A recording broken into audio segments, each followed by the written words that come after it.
With the publication of national and state testing scores for students, it's been easy for the general public to see that our students in U.S. schools are struggling.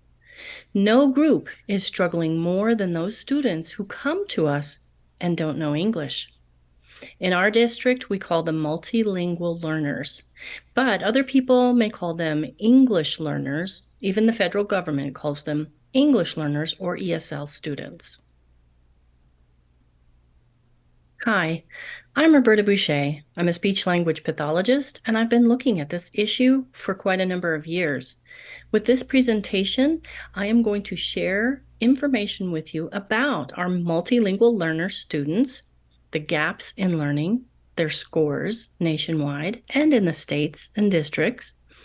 And then we're going to talk about a solution to the problem of those gaps in learning between multilingual learner students and native English speakers. By the end of this presentation, you will understand the challenges that a typical multilingual learner faces in school.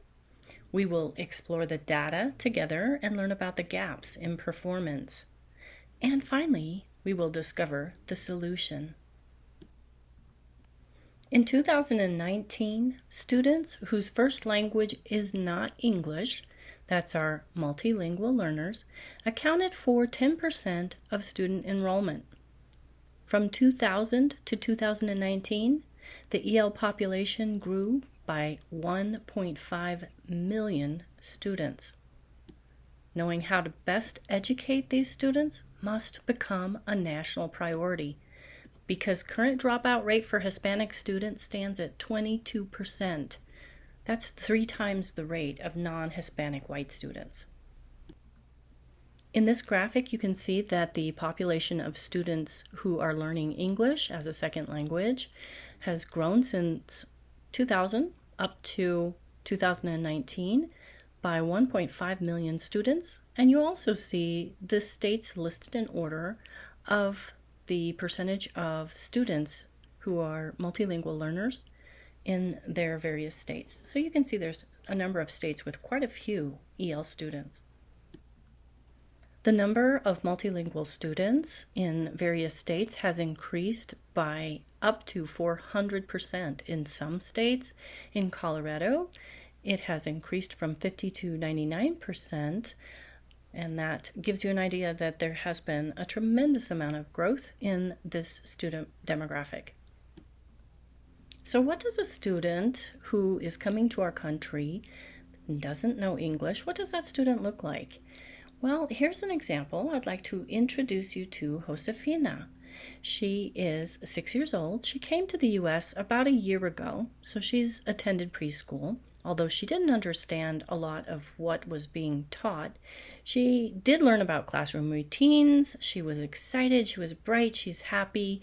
She's a normal student, very typical, has normal intelligence, enjoys playing, enjoys going out to recess, enjoys making friends with other students. Even though she doesn't know English, she is interested in fitting in and learning. So because she's learning English and she's not really understanding what is being taught in preschool and kindergarten, she's missing a lot of instruction. And that instruction can relate to, for example, early literacy instruction. That is phonemic instruction, sound letter correspondence, and kindergartners begin to read short words like cat and dog. But because Josefina doesn't know English, she doesn't know what a cat is. She knows what a gata is. She also doesn't know that the C stands for a K sound. The A is a and then we have the T. Now in Spanish, there is no a vowel. Spanish has 5 vowels. English has 11. So all of these issues have to be learned by children as they're in preschool and kindergarten. And the challenges for Josefina are very large, but she loves school and she's excited to be there. She's a normal, typically developing student with typical intelligence and loves to be social. Here is Josefina when she is 8 years old. She's now in the 3rd grade.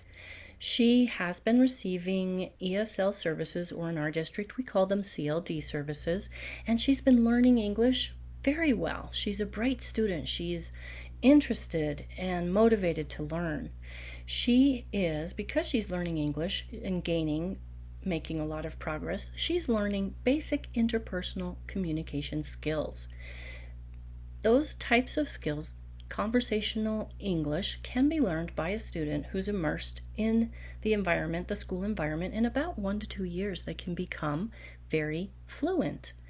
However, there's another type of learning and language proficiency that needs to be considered, and that is cognitive academic language proficiency.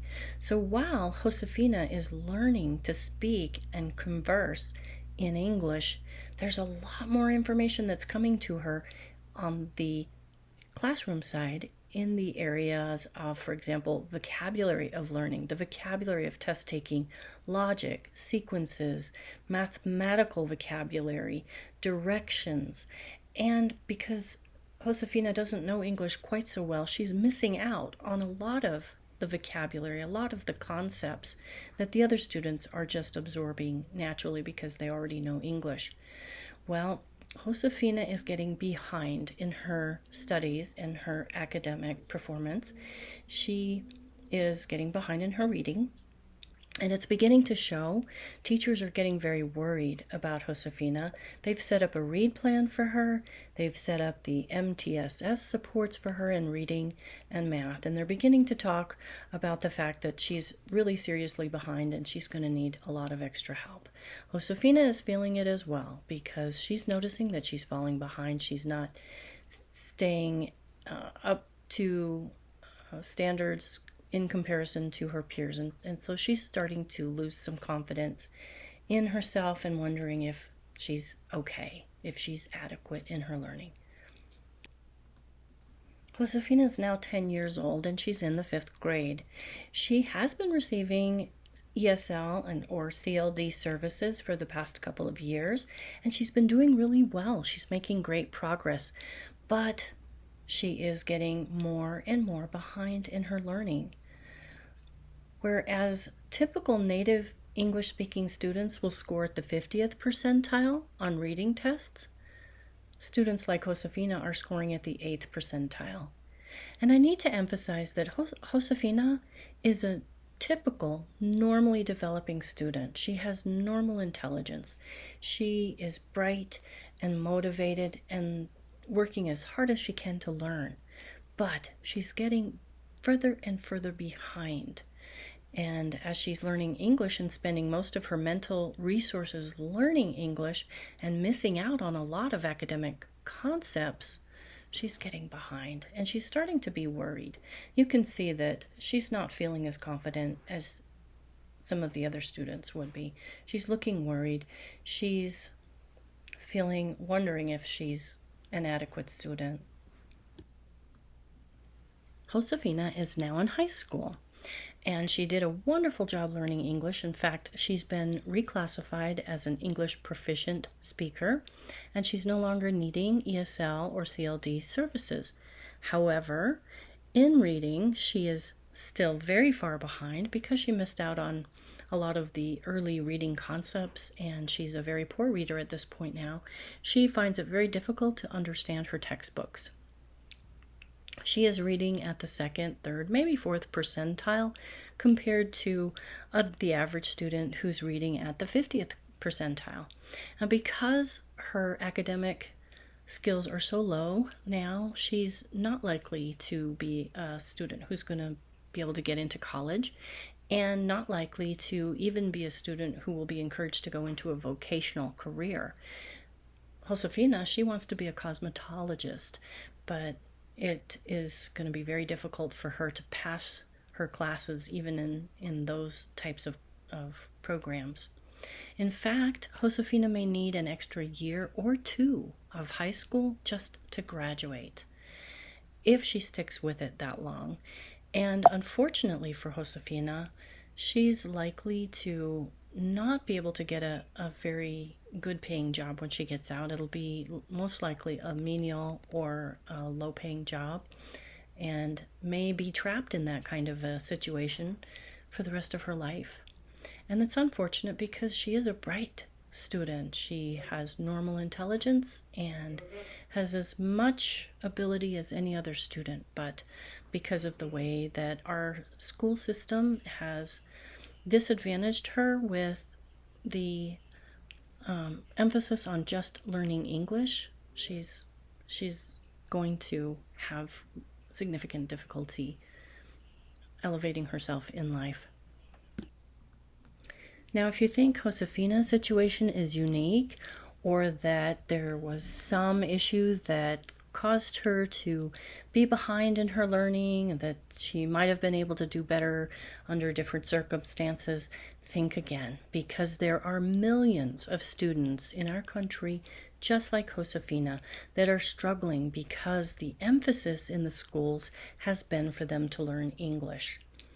Here are national reading scores. This is the National Assessment of Educational Progress, and it shows the reading scores of students who are EL students versus non-EL students at the 4th grade and 8th grade. And you can see that only 10% of 4th graders who are English learning students are proficient in reading versus 37% of the non-EL students who are proficient in reading.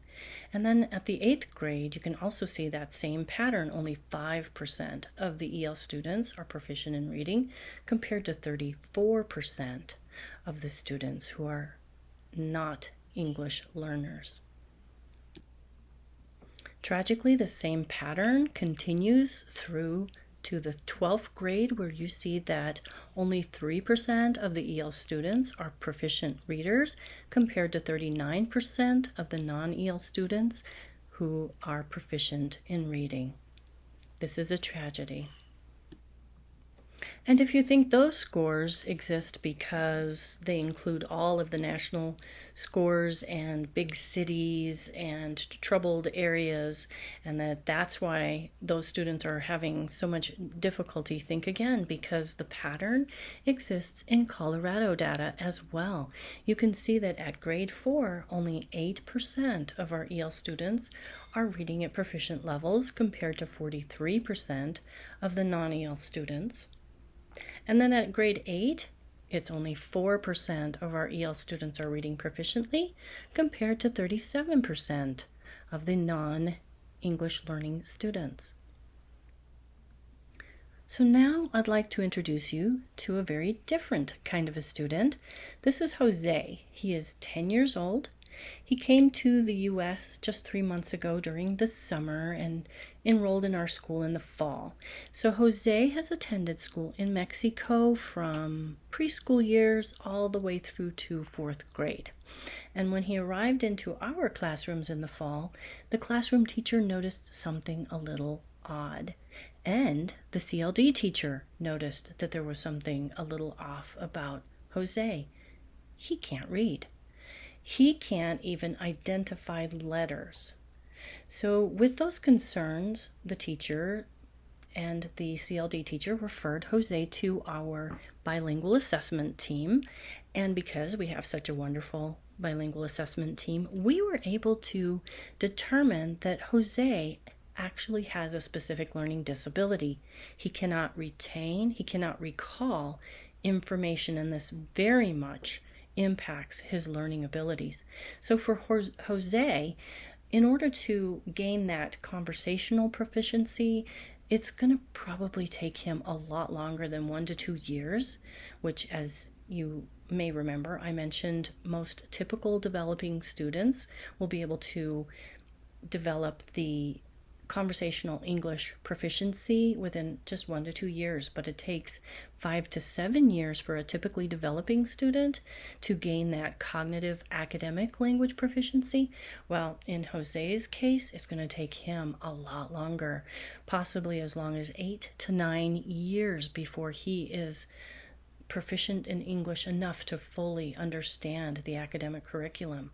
Now, if he's in the 5th grade, that means that even by the time he gets into the 12th grade, he is still going to be struggling. Now, he will have special education support, but he will very likely not be able to graduate in 4 years of high school. It may take him 5, 6, or even 7 years of high school for him to graduate, and he may not have the patience to stick with it that long because it will be very difficult for him. It's very possible that he may drop out, or he may finish, or he may leave high school before he has all of his credits. So his future, most likely, just statistically speaking, Jose's probably going to leave school and maybe he'll become a roofer like his dad. Now, the administrators in the school, they think that if we just immerse Jose into that English classroom and we give him all the ESL support services or CLD support services, that's somehow going to solve this student's problem. They think that if we just bolster his English learning, that somehow his learning problems may evaporate. But I'll tell you, that's not how it works. What Jose really needs is native language instruction, and he needs some native language or bilingual special education services. So for Jose, a dual language program with bilingual special education staff would be the ideal situation. I want to talk about Adams 14 just because it's such an interesting case, and I've been following this school for a number of years. Adams 14 is in the northeastern part of Denver, and it's a small district. They only have about 5,000 students. But what's interesting about Adams 14 is that 92% of their students are minority students, and over half of the students are English learners. And if you look at their performance framework, which comes from the Colorado Department of Education, you will see that in middle school, only 2% of their students are reading proficiently. And if you look under the English language learner category, you'll see that it's only 1% of their students are reading proficiently.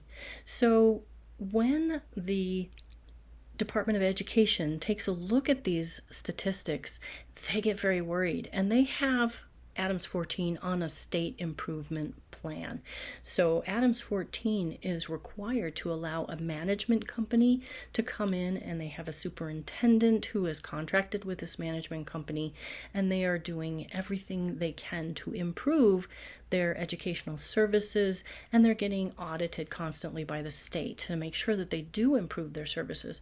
But if you think about the fact that most of their students are learning English and they are being served by this model of pullout for ESL services, so that the emphasis is on English learning and they're missing out on so much of their academic learning, you can see where these statistics are actually to be expected. And it's not the result of a school that's poorly run, or teachers who are not teaching adequately, or a superintendent who is not providing adequate leadership. So I do like to keep an eye on Adams 14, and I think it's an interesting case study. So now we come to District 49. That's my district, and you can see that we have the same patterns of learning gaps from English language learning students to the students who are native English speaking students. In our district, we call them multilingual learners. So about 5% of our students are multilingual students, and the majority of those are Spanish speaking. We have a wide variety of other languages that are represented as well. But looking at our performance framework at the middle school level, you see that same learning gap. And then at the high school level, it's a pretty stark gap in scores because all students are reading proficiently, or actually passing the PSAT score proficiently, and then only 1% of our English learners are. So in the school population of 126 English learner students, really only about one student is able to pass that PSAT test. So that's still a very significant gap. And Remember that some school districts and some administrators think that the answer to the problem of these learning gaps is for students to learn English. But I can attest to the fact that our CLD program in our district is absolutely excellent. And we are providing good English language learning services to our students. They are learning very well. But again, they show the same pattern of having quite a bit of difficulty in those content areas and in reading in particular. So if the answer is not to make sure that these students learn English with every ability and every program that we can possibly throw at them, then what is the answer? Well, the answer to this gap in learning ability is a two-way dual language program. And a two-way dual language program, that means that you have a classroom of students who are English native speakers and another native speaker of another language. In our case, it's Spanish. And these students are learning from each other, and they're learning in both Spanish and English. And that is why we call it a two-way dual language program. So we do have the research to demonstrate that these two-way dual language programs actually do help students learn effectively. A lot of the research about dual language programs come from these two wonderful researchers. This is Dr. Virginia Collier. She is Professor Emerita of Bilingual Multicultural ESL Education at George Mason University. That is near Washington, D.C. And then her husband, Dr. Wayne Thomas, is Professor Emeritus of Evaluation and Research Methodology in the Graduate School of Education at George Mason University. They wrote this book called Dual Language Education for a Transformed World, which is a huge overview of all of the research that they have done relating to dual language programs and the learning skills of multilingual learners. In their book, Dr. Colliers and Thomas talk about the North Carolina story. North Carolina is an interesting state because back in the 1990s, 1997 or thereabouts, state-level educators recognized the importance of good educational strategies for multilingual learners. They began a program of insisting that all of the school districts initiate dual language programs statewide. And about 10 years later, they came to our two researchers and they asked them to do a study which shows the effectiveness of the dual language programs. So our researchers, Collier and Thomas, took 6 North Carolina school districts as their base of study, and that included about 85,000 students. And the result of the study showed that dual language programs not only close the reading gap of those multilingual learners, but they allow those learners to excel beyond their peers. It's an amazing thing, but they were able to show, so here's a graph that you can look at, they were able to show that in every case, at every grade, multilingual learners who are in dual language programs score higher on reading tests compared to their peers, multilingual learners who are not in dual language programs. So in this graph, you can see that the red bar represents those students who are in dual language programs. And in every case, at every grade, the data shows that they're reading better. And the researchers found that in every student demographic, that trend, that data looked the same. So with the students who were Black multilingual learners, the low socioeconomic status students, and the students with exceptionalities. In every case, at every grade, the students in dual language programs were doing better. Our researchers also looked at math, and they found the same pattern where students in the dual language programs scored much better than any of the other comparison groups. These are the math scores of the other subpopulations, again showing that students in dual language programs score better in math. Our researchers found that by the middle school years, and sometimes sooner, dual language students, regardless of the subgroup, are often at least one grade level ahead of their comparison group.